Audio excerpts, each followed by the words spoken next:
Alors, pour ceux qui me suivent sur Instagram, vous avez notamment pu remarquer que j'ai récemment fait l'acquisition, et cela grâce à Nintendo, du jeu Xenoblade Chronicles 2 sur Nintendo Switch. Alors concrètement, je vais pas vous mentir, je n'ai jamais fini de Xenoblade de ma vie. Non pas que je n'en ai jamais eu envie, mais c'est surtout parce que j'avais commencé le Xenoblade sur 3DS et j'ai malheureusement perdu ma console. Et cela m'a notamment rendu très triste, car j'avais quand même pas mal avancé sur le jeu. Voilà pourquoi, lorsque j'ai reçu ce nouvel opus, je n'ai pu qu'être directement hypé. En effet, après toutes les bombes qui sortent petit à petit sur Switch, Xenoblade était le jeu RPG qui allait clôturer cette année 2017 par rapport à la Switch. Très clairement, je vais pas y aller par quatre chemins. J'y ai joué, le prologue du moins, et pour l'instant, c'est cool. Ouais, clairement. Mais avant de te parler de l'aspect technique et des points négatifs, de quoi ça parle ce Xenoblade Chronicles 2? Tout simplement, d'un jeune garçon dénommé Rex, chasseur de trésors, vivant sur des titans créés par le créateur, l'architecte il l'appelle, et qui a pour but de trouver Elysium. Un jour, lors d'une mission, il rencontre une dénommée Pyra qui le sauvera de la mort, et c'est ainsi que débuteront leur voyage pour trouver Elysium. Bon, dit comme ça a l'air un peu farfelu, mais Xenoblade Chronicles 2 possède des points positifs qui jouent à son avantage. Premièrement pour moi, la musique.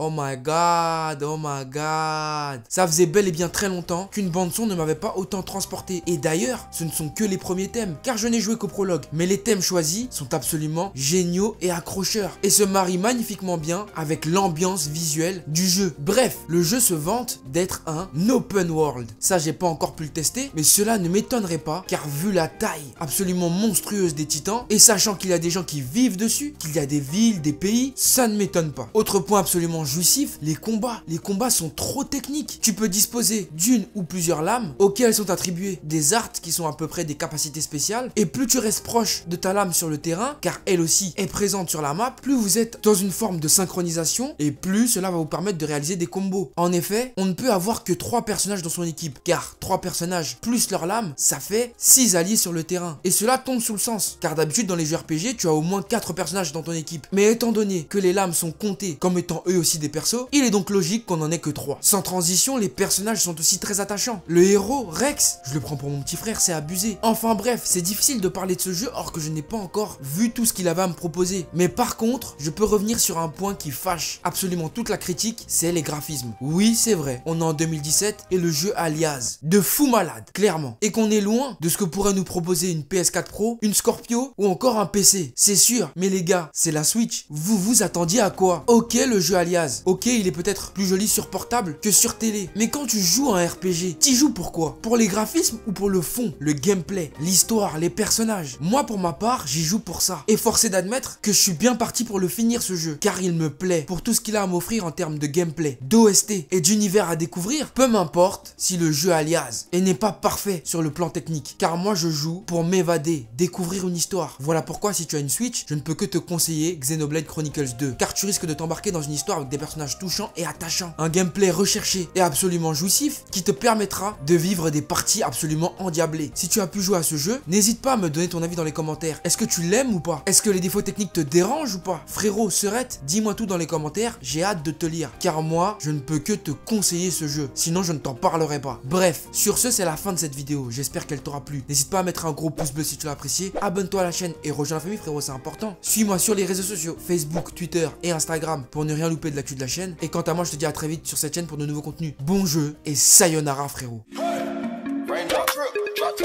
Smoking, no cooking, the hot pot. Fucking on your bitch, yeah, that.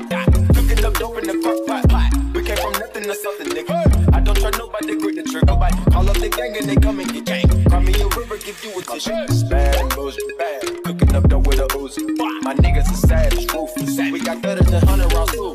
My bitch is bad and bullshit, bad. Cooking up dope with a Uzi. My niggas are savage, ruthless. We got better than 100